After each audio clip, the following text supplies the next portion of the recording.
Hoje aqui nós temos um assunto fantástico, nós vamos falar aqui um pouco sobre Rita Lee, essa ligação com espiritualidade e celebrar a passagem e a vida dela aqui com a gente.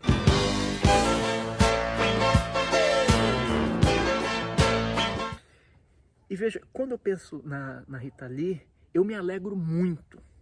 Eu me alegro muito de ter sido confiada a nós a presença dela aqui nesse mundo. Veja, minha visão particular, tá? Mas ela é muito sincera e muito honesta. Rita Lee já era um espírito acima da média nossa aqui, desde quando ela veio para cá.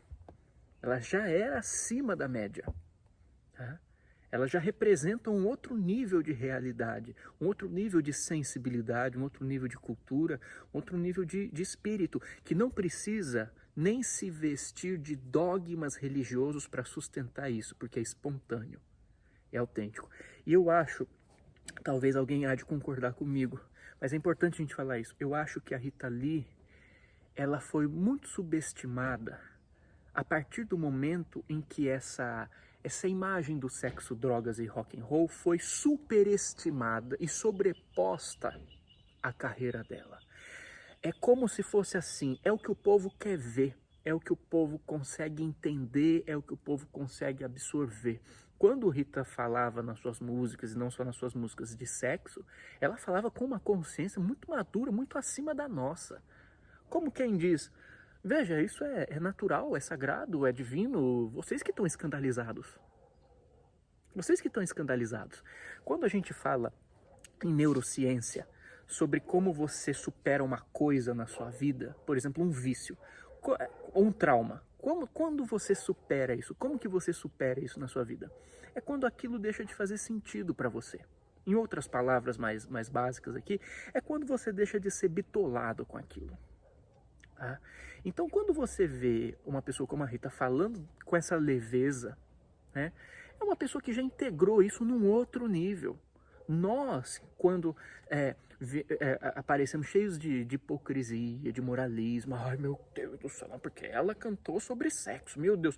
Você pode ter certeza que essa pessoa que fala isso, que tem essa postura, essa pessoa tem rabo preso ali com sexo, mas você pode ter certeza absoluta, porque ela está muito encanada. Se ela está muito encanada, aquilo ainda é uma questão muito grande para ela. Tanto que escandaliza quando ela vê, e é a única coisa que chama atenção. A única coisa que chama atenção. Né? Mas a Rita Lee, apesar do povo querer ver isso, exigir, sabe, ser o matiz, o prisma do personagem que o povo conseguia ver e valorizar, ela era muito acima disso. Desde a sua juventude, com o nível de criatividade que ela trazia, com o nível de presença, até a sua velhice. A velhice do que eu limitadamente acompanhei, mas a velhice da Rita Lee, para mim, foi paradigmática, foi uma coisa linda. Uma coisa linda. Esse negócio de se recolher com a família, ainda mais diante de momentos em que o mundo está muito agitado, né? Tá muito bagunçado.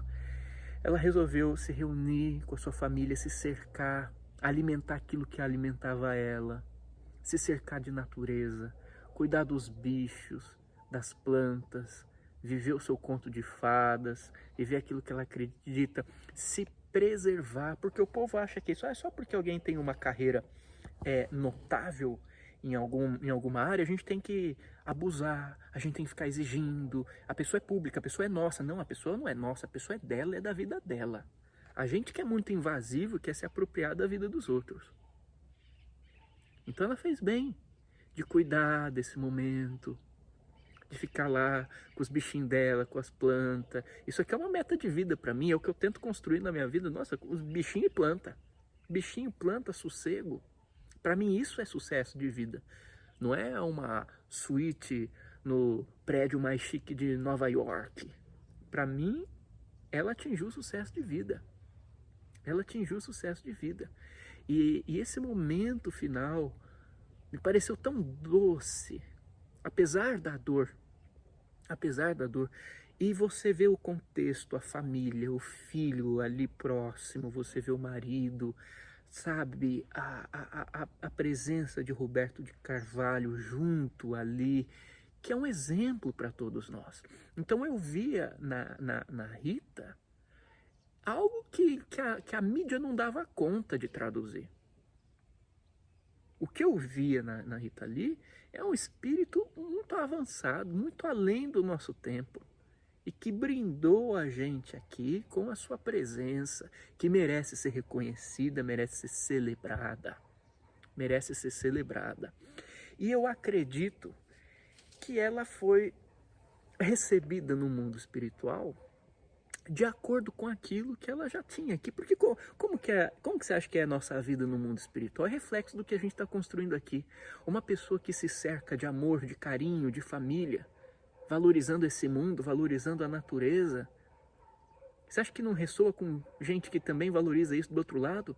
Vão acolher ela com esse mesmo carinho. Eu estava vendo uns absurdos em vários níveis, né, do povo já especulando, né? Ainda mais esse povo mais carolinha, mais dogmático, esse povo que lê uma dúzia de livro e sai uma dúzia de vezes do corpo, já acha que sabe tudo do mundo espiritual e quer dar palpite nas coisas dos outros e quer condenar e descondenar os outros, falar quem que vai para aquele lugar. Eu já vi gente, mas... E o lance das drogas? Será que ela vai ter algum problema quando desencarnar? Será que ela vai passar pelo umbral? Meu Deus do céu! A gente fala que superou esse negócio essa noção de castigo divino. A gente não superou isso nada, isso tá na gente, porque é o que a gente tem para oferecer, infelizmente. A gente não se conecta ao amor de Deus e a gente não sabe outra coisa além das nossas próprias condenações. Eu fui informado, porque eu nem fui atrás, mas eu ouvi e falei, putz, isso aí dá um papo. Eu ouvi gente falando uns absurdos do tipo, mas porque ela usou drogas, talvez ela encontre algum problema no plano espiritual. Veja, primeira coisa, eu acho isso de uma deselegância, sabe? Vem cá, qual o grau de intimidade você tinha com Rita e que grau de intimidade você tinha com a família dela, para nesse momento delicado você vir dando esse tipo de palpite, querendo chamar atenção para falar quem vai para o umbral, quem não vai para o umbral? Gente, cada um só dá aquilo que tem. Se a pessoa ficar pondo umbral na vida dos outros, é porque é a única coisa que tem dentro dela. Me desculpa. Ainda que tenha algum conhecimento da vida espiritual, alguma experiência da vida espiritual, isso não significa nada. E a nossa humildade tem que estar em jogo aí, sim, porque é aquilo que eu falei, a pessoa lê uma dúzia de livros, tem meia dúzia de experiência extrafísica e acha que já pode resumir tudo o que acontece. Não. Mas você nunca vê esse povo falando de Deus, nunca vê falando das esferas artísticas do plano espiritual, das esferas inefáveis, das esferas de unidade, que estão para além dos domínios, do nome, da forma, das mesquinharias nossas. Nunca tira Deus da equação. Se a nossa experiência extrafísica, espiritual, faz a gente tirar Deus das equações e achar que tudo são só os espíritos. Não, sabe? O mundo espiritual não se resume a meia dúzia de livro psicografado, porque o próprio livro psicografado pode até pegar André Luiz por Chico Xavier. Aquilo que André Luiz fala no Nosso Lar, e em toda a série Nosso Lar, ainda é limitado àquilo que ele podia falar pra gente, que era relativo à nossa capacidade de compreender aquele assunto. Ele não falou tudo, e não é tudo sobre o mundo espiritual. E aí a gente usa essa régua para querer julgar tudo.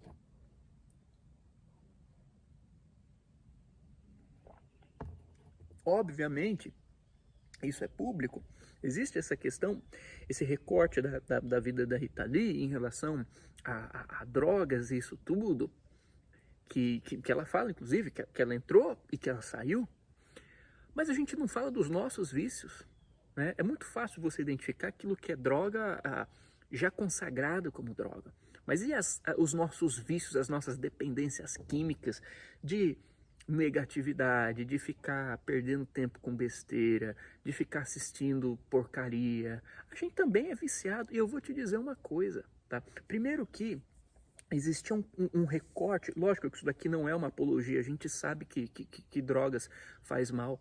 E a própria Rita trabalhou depois em prol de conscientizar as pessoas em torno disso. Mas se você entende o recorte da época da vida da Rita Lee, da juventude, eu conheço várias pessoas que viveram essa época, a época dos hippies e tudo aquilo que acabou repercutindo a partir dali.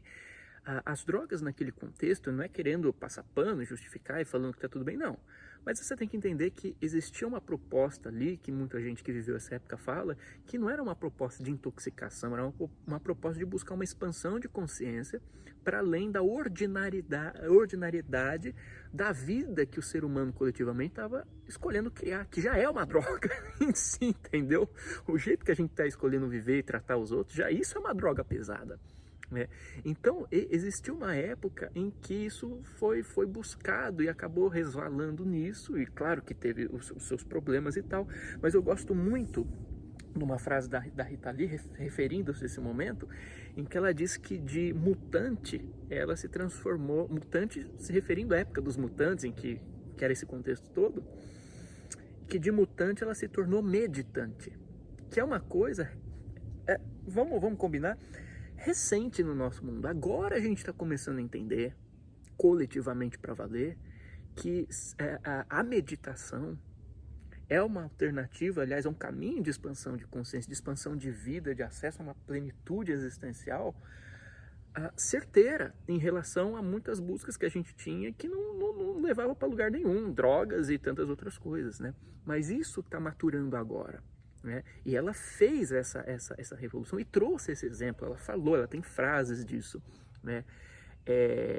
Então eu vi gente pegando nisso, não, mas teve a fase das drogas. Veja, eu vou falar uma coisa aqui para vocês, duas coisas. Eu já conheci várias pessoas que passaram por dependência química, que superaram isso, e depois se tornaram assim, não só depois, mas assim, se tornaram as pessoas mais incríveis que eu já conheci. Tá? E vou dizer algo mais, tá? As pessoas mais venenosas, mais cruéis que eu já vi na minha vida não davam um peido fedido, não falavam um palavrão, eram extremamente polidas, tá? Só bebia água, entendeu? Não bebia nem guaraná, sabe? Eram extremamente assim, né? Completamente. Essas daí me mostraram perversidade, porque chega uma hora em que a vida mostra para você o seguinte: o mal do mundo, o verdadeiro mal do mundo, não vem de pessoas que acordam de manhã e falam assim, eu vou ser uma pessoa perversa, porque eu vou dominar o mundo aqui, sabe? Pink cérebro. Não, tem uns doidos que faz isso, tem, azar deles. Mas o verdadeiro mal que mina o mundo não vem de gente que se acha tenebrosa. Vem de gente que se acha superior às outras pessoas. Superior a ponto de olhar para a vida de alguém que você nem conhece. A deselegância, imagina, tem a família dela tá aqui, vai ficar assistindo você. Porque... Meu Deus, sabe? O verdadeiro mal desse mundo não vem de gente que se acha perverso, vem de gente que se acha superior às outras, superior a ponto de julgar, de achar que é melhor, de querer dominar, de querer manipular e de querer falar onde cada um vai ou deixa de ir com base nos seus próprios preconceitos.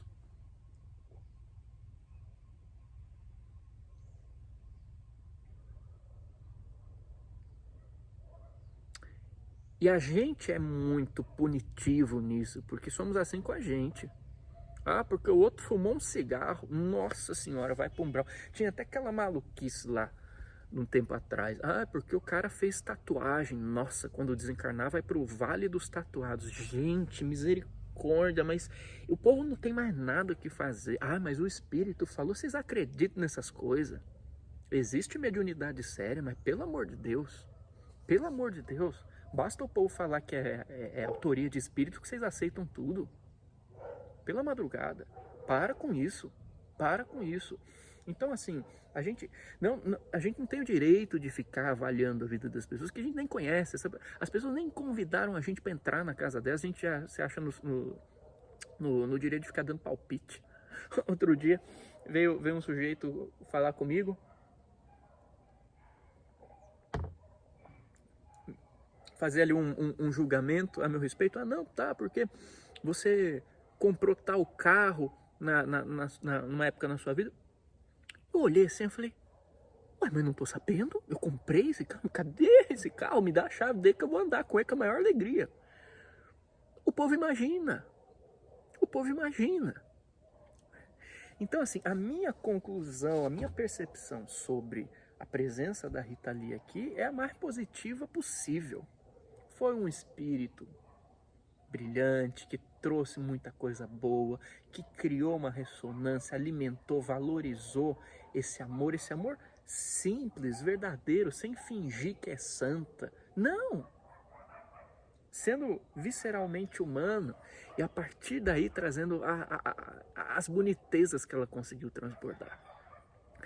Se eu fosse criar uma religião, eu ia colocar a Rita Lee como uma santa, mas não santa no sentido que a gente tem, mas sim no sentido daquilo que inspira, daquilo que nos eleva além desse mundo ordinário. E os santos na minha religião não seriam objetos de pedido. Na minha religião, os santos não são para você ficar pedindo coisa, não. É para você deixar eles em paz. Celebrar a vida deles, celebrar a mensagem deles, celebrar a tarefa deles. Mas não tem que ficar pedindo nada, não. Só celebrar. Opa, põe a música, canta, dança, se inspira com aquilo. Para mim, isso tem que ser exemplo de santidade. Santidade é aquilo que te inspira. Porque é isso. O santo não é perfeito. O santo é um modelo, alguém que caminhou, que tem algo para ensinar pra gente. Claro que eu tô brincando. Mas é que o povo brinca, né? A Santa Rita Lee, padroeira das ovelhas negras. E é isso. Nós somos muitas vezes ovelhas negras. Numa sociedade adoecida, bem-aventuradas as ovelhas negras. Como já dizia Krishnamurti, não é sinal de saúde você estar bem ajustado, bem adaptado a uma sociedade doente.